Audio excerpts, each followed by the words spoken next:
My internship in Japan got to a point where it was definitely one of my life goals. But here was the crux. There was actually no exchange program. Communication is key. I had this document 3 weeks before my already booked flight. And I still needed to make an appointment at this office. Konnichiwa minasan and welcome back to this channel. Today I want to talk with you about my internship in Japan, how I got there, and some action points you can take with you to actually get your internship as well. If you are new here, my name is Alandra and on this channel we talk about fitness, travel and a healthy lifestyle. Let me give you some context first. Throughout my entire life, I had the chance to travel with my parents through various countries like Spain, Egypt, Poland and Croatia. And because of that, traveling was for me always a part of my life.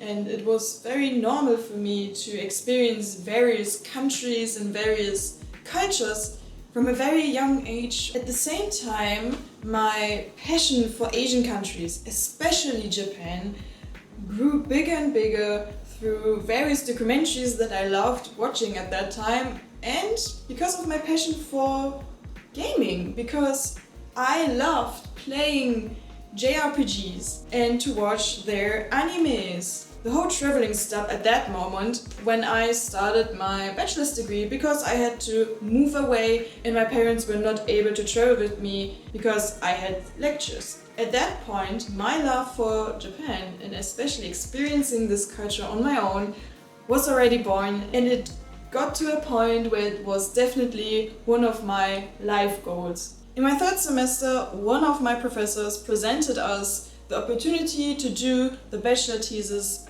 abroad. And besides some European countries that were promoted or sponsored by the European exchange program called Erasmus, one country actually took my interest: Japan. It was listed as one of the countries my professor could organize an exchange. But here was the crux. There was actually no exchange program or contract with any university in Japan whatsoever. In fact, Japan was only listed because my professor had in contact in Japan at a random university because it was a former student of them, and there was the possibility and also the interest to form a contract with this one university in Japan.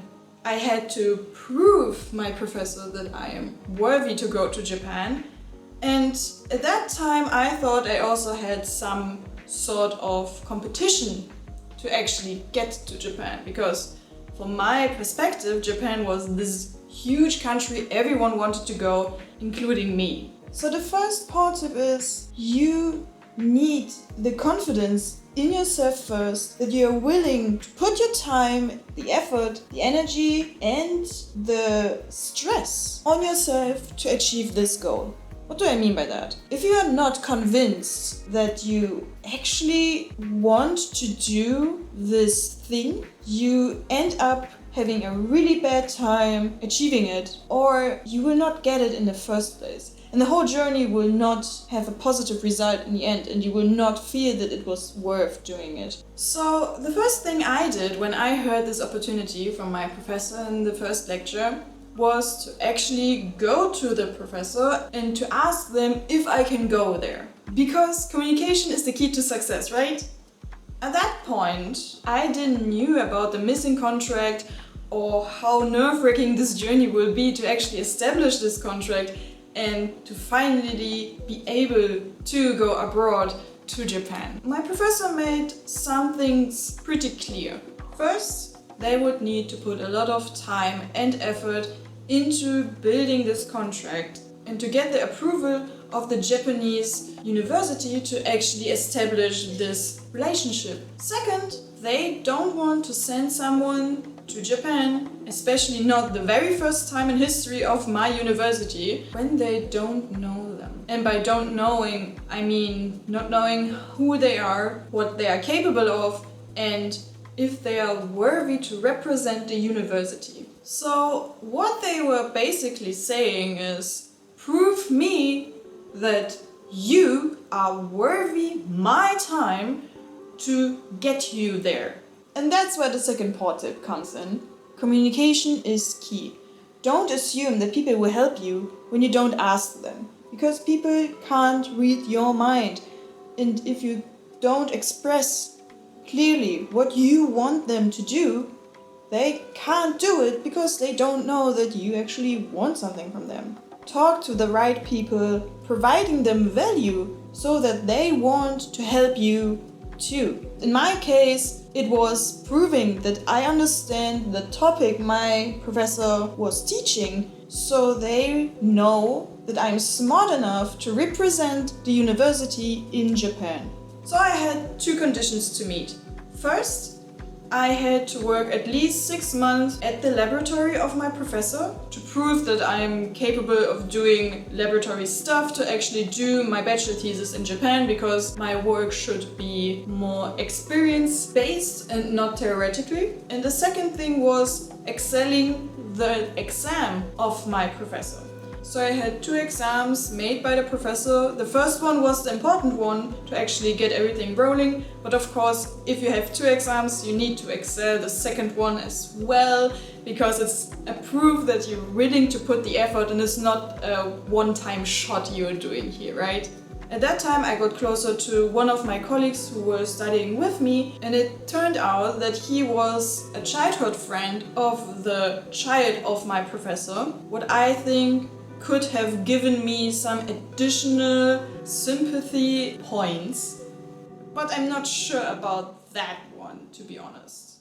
So this friend helped me out doing the laboratory stuff. I, on the other hand, helped him with the exam, with the theory, to get around, because he was also interested to get some empathy points. Looking back at the whole laboratory and exam situation, I can admit that I actually sucked at laboratory work. I did what I had to do, but in the end I was not really interested in the work of the PhD students that were working there that I supported. So I could have asked more what they are doing, maybe express more the way how I could help them, all this kind of stuff. So be more engaged in the work that is happening in a laboratory work. However, I did excel the exam, so it was enough for my professor to see, okay, that I'm putting enough effort into it, that this is important enough for me, that this is not a one-time shot that I'm doing here, but I really care about it, because doing a laboratory job next to your studies, excelling the exam to a really good rate, was enough to fuel the enthusiasm to actually get started on this Japan contract project. All of this happened in the first 6 months of 1.5 years that I had. So basically I had 12 months left. And the problem by having just 12 months left is a student visa for Japan needs to be initiated 12 months before going to Japan. But I had at that point nothing. Not a single paper. We didn't even start the conversation yet. These 12 months were the most nerve-wracking 12 months I ever had in my entire life. Why? Because the first 6 months, nothing happened. At least nothing that I was aware of. I had to remind my professor regularly, nearly weekly, to do something, to get things done, to get the information, to reach out to this contact person. And I strongly believe that if I hadn't done this, even though I was annoying, and I strongly believe that I would have not been able to go to Japan in the first place. So after 6 more months, remember 6 months are left at that point, we finally had our contact person, we had a communication built up with the university, and things started to roll up. This means that there was a lot of paperwork that we had to do. I had to sign some Japanese documents for them so they could send it back to again fill something out to send them back and so on, until I got a very first milestone into this whole process. Or at least you could say that getting the contract working was a milestone too, but for me the first physical milestone was the letter of acceptance. The letter of acceptance is just a formal invitation of the university to go to the university. It is not something that I actually needed to get my visa, but it was a formal act that is required for the Japanese university to move forward. First milestone. When I got this letter of acceptance, we had around-ish 4 months left.